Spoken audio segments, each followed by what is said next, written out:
Iroso amin'ny asa fanadihadiana na ny etude rehetra manodidina ny tohatra ny sahamaloto ao amin'ny faritra aloatra mangoro ny ministeran'ny fambolena sy ny fiompiana amin'ny alalan'ny tetikasa riplus izay vatsiany banky iraisam-pirenena vola aritra 80 volana ny fanatanterahana ny asa fanadihadiana aorinan'izay vao miroso amin'ny dingana manaraka ny ministera. Voalohany aloha zany ny nidinana tetya dia miaraka amin'ireo petsihatra araka ny tenen'i monsieur le gouverneur teo eto ny olom-boafidy eto ny olom-boatendry ary eto ireo pisitraka ny ity barazy ity. Rehefa nojerena zany ity barazy ity raha jerena amin'ny ankapobeny dia tsy mahasehaka atsony an'ilay ataontsika hoe 7,000 hektara izay tokony tondrahana rano ny fambolem-bary nefa tena miakina amin'izay ataontsika hoe fanafisiana rano izay. Ka ny dinana ity zany dia fanombohana an'izay ahoana ny tokony ho atao, inona avy ireo zavatra tokony ho azo atao ampitomboana ny barazan'ny sahamaloto. Zay zany isan'ny tena zavatra anankiray mety ho ampiakarina ve ny barazy sa anampy barazy vaovao ve. Zay zavatra izay tsy mbola voavalintsika androany fa kosa hoe misy zany ireo etude izay ho atao dia avy eo tsika mahita hoe inona ny tena zavatra tsara sy mety indrindra afahana mampitombo satria tsy ny barazy rery no akarina fa hatramin'ny sisiny rehetrarehetra tsy maintsy asiana fiarovana ihany koa zany ao anatin'izay zavatra izay ary avy eo ihany koa ny lemaka izay tondrahan'ny ity barazan'ny sahamaloto ity dia ho asiana fanatsarana ny lakan'ny rano sy ny famatsian-drano an'izay faritra tondrahan'ity barazy ity izay. Misy zany ireo teknisianina hijanona ity fotony ity amin'ny fotoana maharitraritra hijery ny ambaindayany na amin'ny resaka beton zany na amin'ny resaka digue zany na amin'ny resaka ataontsika hoe ny topografia na ny fisian'ny rano zany rehetrarehetra zany zany hodinihana daholo ny sécurité hoe mbola azo kitihana ve io barazy io sa sao dia voakitihana vao mainka ahitana loza ihany koa. Dia izay rehetrarehetra izay zany no hidinana ety fotony ety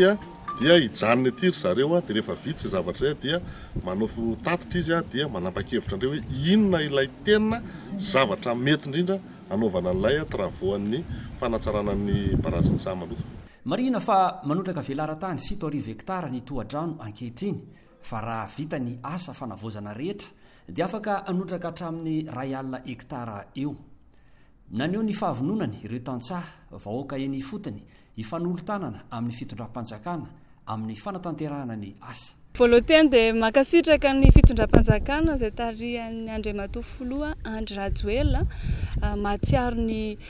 région aloatra mangoro indrindra district Anamparafaravola izay hiadidinay. Somary nitaintaina ihany izay vahoaka hoe andeha izy ity sa tsy andeha dia izay nahatonga anay hoe nanao antso avy jereo fa hitondra vokatsoa ny firenena ny fahavitatsika n'izao asa goavana izay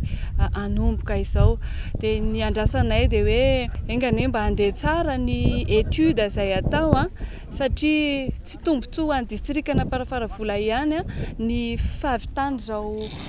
fanajariana izao fa ihany koa ho an'ny Madagasikara iray manontolo satria politika ny fanjakana malagasy indrindra tombontsoa amin'ny vahoaka malagasy zany hoe maleo tena ara-tsakafo zany ny vahoaka ty amin'ny district Anamparafaravola région aloatra mangoro. Ny fiara-miasa voalohany indrindra dia hitohy ary ezaka izay amin'ny fanentanana vahoaka mba hiarovana ny tontolo iainana izay manodidina n'izao barazy izao tosimbaina ny tontolo iainana satria misy reny ala reny no miaro ny rano mba tsy haritra ny loharanotsikany. Dia ho arovana reny tsy ho dorana tsy ho tapatapahana indrindra ho kolokoloina mba hitombo haingana reny hazo izay manodidina ny loharanontsika ireny. Manarak'izay maro nefa mamboly manodidina ny barazy tsy azo atao zany satria tsy ny tombontsoa ny olona ray no tadiavintsika eto fa araka ny tenenina teo hoe tombontsoa ho an'ny vahoaka Anamparafaravola indrindra tombontsoa ho an'ny vahoaka malagasy rehefa misakafo ny malagasy dia izay no fahavalontsika hitambarana dia ny fahantrana sy ny anohanana. Anisan'ny anjara andraikitray amin'ny mahasolom-bahoaka anay dia mitondra ny feon'ny vahoaka amin'ny etahitanay mba hahavitana n'izao asa izao. Dia eo ihany koa ny fanaraha-maso ny fanatanterahana n'izao asa izao hiezaka izahay hijerijery hifampiresaka amin'ny mpanatanteraka hoe inona ny olana inona ny vahaolana akaiky indrindra izay foana ny olana amin'ny resaka foto-drafitr'asantsika ihany koa ny resaka kalitao matotsika nanana an'io barage hoe naharitra 80 taona zany nisy kalitao nipetraka tao fa nisan'ny olana ngezabe zany le resaka le hoe tsangana zara de ndraindray tsy vita kory réception de efa manana olana de zay zany mba angatahana hoe mba asiana kalitao ny asa zay mandeha am'izao vola mba oka izao.